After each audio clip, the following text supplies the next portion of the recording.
in high school, we were going to Mexico and Honduras and Dominican on our spring breaks. And we would literally go to like villages, like people are in impoverished areas. And we would do skits and we would sing songs and we'd have all the people come up and we would pray over them. And then we would ask them to ask Jesus into their heart.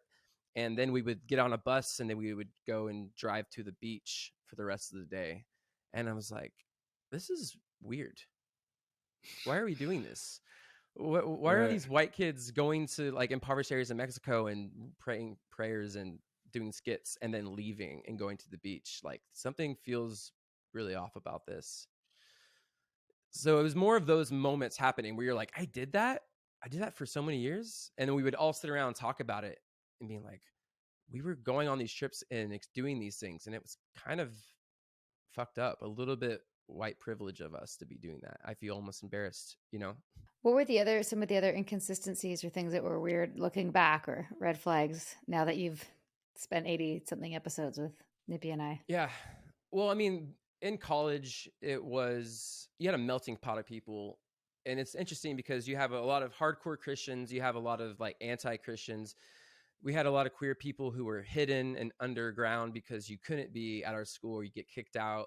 So it was a real melting pot. So experiencing different types of Christianity, experiencing different types of thought, but under kind of this doctrine of the school of you must live by these ways or you're a sinner or you're getting kicked out. We would have some crazy people pass through. Like I remember one time I skipped chapel and I hid in my room and like with a friend and we like just like played video games or something. And then we got a notification from all of our friends who went to chapel saying, there is a crazy preacher in here right now, and the leaders are not allowing us to leave chapel. They're blocking the doors. They're saying we must stay. And just kind of things like that happening within college, being like, what is happening?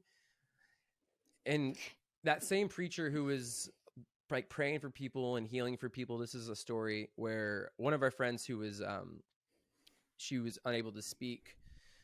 He prayed for her quickly and then moved on.